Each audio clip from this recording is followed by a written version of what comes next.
Okay, good afternoon, everyone. So my name is Ugo Lafont. I'm working at the European Space Agency in the Netherlands, which is basically the heart of the technology and the technology center of the European Space Agency. So the talk of today is related to additive manufacturing, especially focusing on the FFF process and thermoplastic. Before going into detail, you have to understand something is that space is a peculiar environment. Indeed, out of Earth, we have, let's say, kind of space weather, which is not really good for us human, but also for materials. Indeed, in order to go to space, you need to basically first launch your material, be able to sustain vacuum, extreme temperature, radiation, atomic oxygen, loss of gravity, sometimes debris, dust, and so on, which means that your material and the constituent of your spacecraft or object needs to have some structural constraint, cleanliness and contamination constraint, to have also good thermal management, electrical management. You need to care about aging, and basically you need to care about all the functionalities. So you have to really to understand that if you want to transfer a technology from ground to space, to really care about the effect of space environments. However, fortunately, to do so, there are space engineering standards that can be followed to assess the effect of space environment on materials. First of all, there is no space engineering without this knowledge. And also, as mentioned, there is no space engineering without any product assurance and quality assurance. And we have also, as mentioned, engineering standards that can be found on this European Cooperation of Space Standardization, ECSS. As you can see here on the side, depending on the space environment, you have different effects can happen to material, like outgassing, contamination, aging, molecular change of optical properties, surface charging, oxidation, and so on and so on. And this is even more important when we deal with thermoplastic, that are organic material that are really sensible to this environment. So in a nutshell, materials and manufacturing process shall be fit for purpose when it comes to space.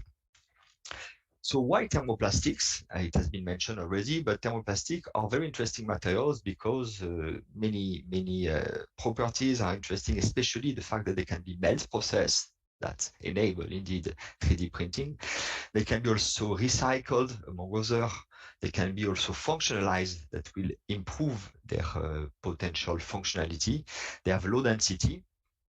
However, thermoplastic is difficult for them to be to compete with metals. Okay, so this is something that needs to be taken into account. They are suffering from space environment degradation, and they have as well poor electrical conduction. From an additive manufacturing process, we are going to focus on the fused filament fabrication, and as mentioned, we have since the beginning of this process come from a desktop printer with small volume until nowadays very large printing capability with or without robotic arm. So to go into detail, here I want to show something which is the kind of the ABC of how we call it, space, materials and process validation and qualification. So you always come with your design constraints. You have to build something, you have design constraints, you have requirements, but you need materials and you need a process to build this stuff. So you need to have a good understanding of the material properties and how your process will evolve, and how your process will basically affect your material properties and the properties of your end parts. So there is all this step to be done, looking into the material validation, process qualification, to test, to evaluate your properties, to get new design value, and possibly to reinject this design value in your initial design, to do some modeling, and so on and so on. All these aspects need to be done, of course, taking into account space product and quality assurance. So I want to illustrate these two aspects for thermoplastic and FFF with first an example of process qualification, and then an example of new material development. So if you go into a process qualification, here I want to talk about FFF of thermoplastic, high-end thermoplastic, which is called PEEK, polyether ether ketone. So I want to show you what are the effects of the printing strategy that you can choose and how this affects the testing and validation of your material. So if you take PEEK, PEEK is a material with really high melting point, so difficult to print. However, the material which have very good mechanical performance for thermoplastic and as well some compliance from space environment, especially from outgassing point of view. For the process, I'm going to focus on the FFF process. And of course, you know that there is a lot of parameters that can be tuned. We are going here to fix most of the parameters: nozzle, layer height, temperature exclusion, bed temperature, printing speed, layer thickness, and infill. And you will see what is going on. First of all, when you 3D print, you can also play with the raster layer orientation. So this can be that you can print your layer with a different angle at each layer. And here you clearly see that depending on the raster layer orientation, so from 0 to 90 degrees, the mechanical performance, in this case, the tensile property of your sample that has been 3D printed, are changing, which means that there is a clear effect of raster layer orientation on tensile property. And this is something that needs to be taken into account in your when you design a material and when you design, an object, a part, you want to build it. So this is first constraint of additive manufacturing. There is a constraint of this parameter, layer orientation. Then there is the known effect of build orientation. Indeed, additive manufacturing creates small anisotropy in the material performance. And here on the left side, you have the ultimate tensile strength as function of the build orientation. So here, if the sample, is built in the Z direction, in the Y direction, or flat on the bed, you can clearly see that you have an increase of the mechanical performance, knowing that, for example, for PEEK, the intrinsic material property is around 100 megapascal, you clearly see that you never reach such basically properties, and moreover that you have a strong decrease of the properties as function of the printing direction. On top of that, you will see that the failure mode of your material is different, and you have basically a really interlayer failure when you print your material in Z, whereas when the material is printed flat on the bed, you have a ductile fracture. Then something which is strange but need to be taken into account is that usually to test your material after being processed, you use standardized approach. And there are a lot of standard, ASTM, ISO, to be able to test your material. For additive manufacturing, there is no standard. So you focus on existing standards that are based on for thermoplastic. And here there is an example of different standards that were used. And as well, on the other hand, we are looking at the effect of contour. When you 3D print an object, you can create a contour and fill it, or you can basically put no contour. So you can choose within the printing strategy how to build your object. And someone will think, okay, the standards are here. Why a different standard will give different material performance? So here there is a lot of data, but what you have to see in this graph is that basically a standard, whatever the standard you choose, you don't end with the same mechanical performance, here being the tensile properties, the tensile strengths. And moreover, you can see that depending on the printing strategy, you use 3 contour, 1 contour, or 0 contour, you don't end with the same mechanical performance. On top of that, of course, depending on your printer, the type of printer that you use, the one that you build yourself, that you buy from a manufacturer, you will also end up with different mechanical performance. So in the end, with this small part of the presentation, I want to show you that you cannot rely on FFF process to have something which is well established with isotropic properties.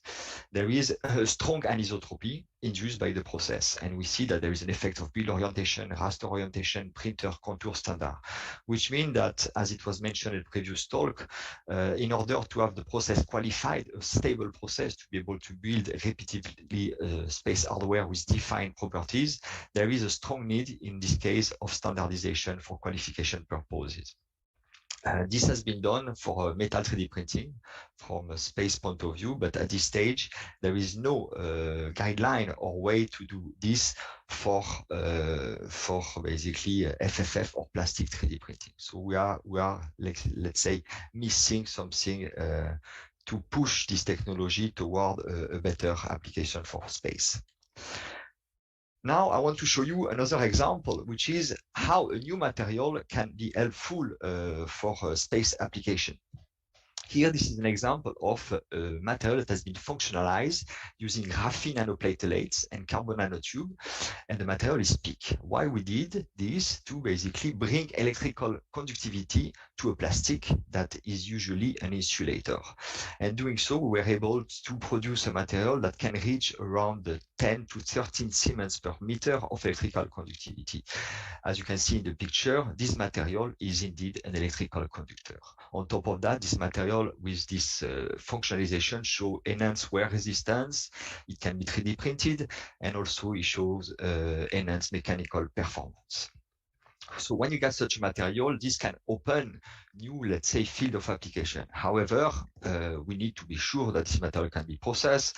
And again, what is the effect of the process on the material performance? Here, one small example where two types of printer were used to print material, and the material was tested in 3-point bending, so flexural strengths. And you can see that depending on the printers, you end up with properties that are completely different and almost double flexural modulus, and the flexural strength which is increased compared to two different printing process. And on top of that, you can clearly see that the failure of the material is completely different. In one case, you have interlayer delamination, so the layer is the weak point. And on the other hand, with another type of process, you don't end with any failure. The material is quite robust. When you have such a material, you say, I want to put it in space. What needs to be done? One example is the effect of ultraviolet radiation on the material. And here you see from the left, where you have the as-printed material, to the right, that we have subjected our material to a certain amount of ultraviolet radiation. And this, if you look at the flexural property, fortunately, ultraviolet radiation do not affect the mechanical performance of this material, neither thermal vacuum cycling. It's important also to know that for space, you will have a huge range of temperature that can vary from very low to very high, and it's important to assess this type of effect on material. So the good news is that this material is able to sustain UV radiation, sustain thermal vacuum cycling without damage in the material performance. However, if you look to another property, which is the thermo-optical properties, we can clearly see a small decrease of the solar absorbance after UV radiation, whereas the thermal emittance is quite stable. Next, atomic oxygen is also an effect to be taken into account in material for space. Atomic oxygen have the capability to basically erode organic materials, so we need to test for this. This is what you can see on this picture. The material was subjected to certain fluence of atomic oxygen, and this ended up with an erosion yield. The erosion yield is around 2 times 10 to the minus 24 cubic centimeter per atom, which is not a lot. However, this being quantified allows us to understand how our material will degrade in time, and this we can basically design our mission or the material and the part performance in consequence. Here you can clearly see with confocal microscopy image that the non-exposed surface got a certain texture, whereas the exposed surface show basically a lot of pitting, which show the material erosion.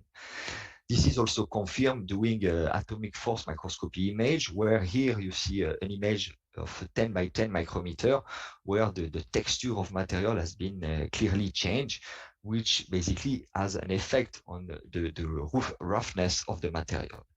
This effect of roughness also have an effect on the thermal optical property. And in this case, you see that atomic oxygen basically increase the solar absorbance and as well as the thermal emittance.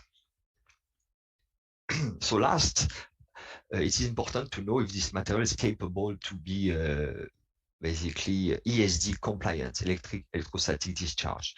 Here, this is a test where we irradiate our material with electron gun, and we clearly see that the voltage on this curve after stopping the irradiation, so the charge, the electron that has been accumulated on the surface, basically clearly flow out within a small amount of time, which means that our material is basically qualified from this point of view. It won't, the electron won't stay on the surface and basically cannot propagate some kind of electrostatic discharge. Good news.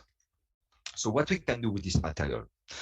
We can think that using this plastic can be used to do electrical line, embedded electrical line. And we have also tested this material for data transfer capability. So you can see here that the Joconde has been transmitted via USB protocol using this conductive peak. Another example can be to use this material that is now electrically conductive, somehow resistant to space environment, to replace metallic parts. And here you can see some example of CubeSat structure or cover for electronics and so on. The advantage here is that you can basically have the same functionality as metal, but with a lower mass, which is very important for space. Last but not least, I want to show you a kind of let's say demonstrator that we are going to fly soon with the Finnish Visa WoodSat. Here the goal is to fly electrically conductive peak and to use it as an electrical circuit that will power a LED and a photoresistor that will be used to transmit data via light impulse. And you can see here how this prototype was designed, and here the photo on the PCB. So for your information, the Visa WoodSat is a WoodSat, so which means that the structure of the CubeSat will be made out of birch plywood, which is something also very interesting. And potentially, as mentioned in the previous talk, wood could be as well a space material. So in summary, thermoplastic for fused filament fabrication can be used for prototyping, for sure. There is a lot of people that are using to verify the design and also to increase the speed of design verification. And this is an example of the NASA Next Generation rover, some other type of prototype for robots. So this is very good for space application from a prototypic point of view. From a flight hardware point of view, unfortunately, there are examples of objects that made out of FFF and thermoplastic, but these are very limited examples. And we can see here clearly 4 examples. And what is very important to look at is that here in this case, the material used are not commodity thermoplastic. For space, you need to use material with so-called engineering or high-performance thermoplastic like PEEK, PEC, PI, and so on. Then I want also to show you that with this type of thermoplastic, you can basically functionalize them. If you can functionalize them, you can improve their intrinsic properties, and especially from electrical conduction point of view. And here there is a lot of examples how such new material development could be used to produce parts that will replace metallic parts, to produce new embedded function, but also if you can fill your material with some other particle like tungsten, you can use this material for radiation shielding. And I don't know if you are aware about green bodies, but you can use FFF process with thermoplastic, fill them with metallic or ceramic particles, and even regolith, particle from powder from the moon, and use it to print an object. And then by a chemical process and or a thermal process, you get rid of the plastic of the matrix, the thermoplastic matrix, and you end up with a material which is fully metallic or fully ceramic and 100% dense. So indeed, new materials enable new application and design possibilities, as you can see. So I want to close my talk now with this vision. So FFF and thermoplastic are useful on ground, even though we saw that there are some limitations in terms of qualification. There is a new concept that are coming in. So now, if we want to look in the future how this type of manufacturing process with this type of material can be beneficial. They can be beneficial from this perspective. When you think in terms of a closed system, when you look into space exploration, where you, depending on cargo, transportation cost, you have to think about huge maintenance strategy with spare parts, and basically you need to build everything on Earth. If you can implement a new strategy where you have an increased autonomy, where you decrease the material scarcity, when you can build on demand and you can build and manufacture out of Earth, this will be very good, especially for out of Earth manufacturing purposes. So this is now a state of the art of what is going on for out of Earth or in space manufacturing. First, you can see here that there are a lot of already flying examples, especially in ISS, where 3D printing, additive manufacturing using FFS has been used. So first one was in 2015 with PLA and POP3D. Then we have Made in Space in the ISS, where you have a permanent 3D printing facility that use ABS, polyethylamide, and high-density polyethylene as material.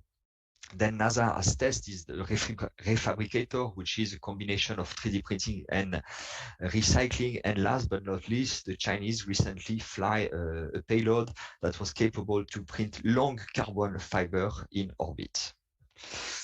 What have we done? In order to fill the gap, we are also looking into the use of more engineering thermoplastic like PIC. So this is an example of a 3D printer that is suitable for ISS, that has been designed on Earth and tested on Earth. You can see in the middle that if you invert the gravity vector, basically you print upside down the mechanical performance, whereas in tensile, in flexural, and compression do not change. And of course, this printer was used to see if we can replicate and 3D print on-demand object that can be needed on the ISS. Also here, you can clearly see that when it comes to additive manufacturing, do not make the mistake to replicate original design. When it comes to additive manufacturing, you always have to think in terms of additive manufacturing, in terms of process capability, and to adapt the design to the process. What has been done as well, if you think a little bit further, now additive manufacturing can be used in microgravity, but if you want to use it outside, really in space, you have to look into the effect of vacuum on the process. This has been pre-assessed in mild vacuum, where you see that 3D printing at 10 millibar can be done without any impact on the material performance. And then, as mentioned, we can also look into recycling, because if you are far away from Earth, material scarcity is something to take into account.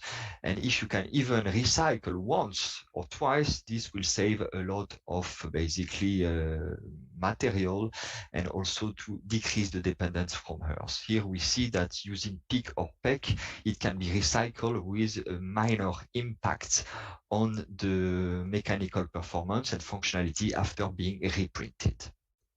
Last, there is one constraint regarding additive manufacturing, is that you are always limited to the build volume. Somehow you saw that with robotic additive manufacturing, you can increase the build volume, but there is a limitation. Here on the left picture, you see that we have developed a 3D printer, again, to be suitable for ISS operation, that will overcome build volume constraint, at least in one basically dimension of space. And last but not least, on the right, you see that we are also looking into closing basically the loop.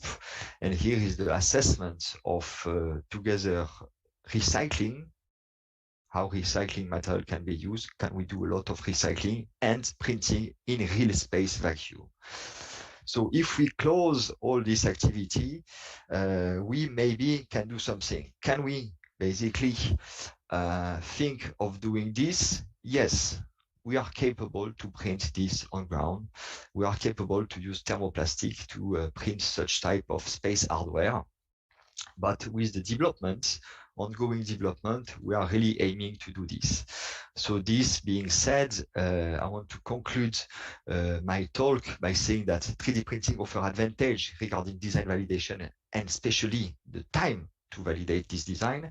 3D printing with FFF and high-performance thermoplastic is very promising for space, but suffer from a lack of standardized approach and qualification. So this is something that we really need to look into, that all the actors need to look into. If not, everyone will do their own basically cooking, and this will basically slow down the incorporation of such a process into material and basically parts development for space. I show you that there is an importance to develop new material that bring multifunctionality. I didn't show you about 4D printing for time constraint, even though it was mentioned in the abstract.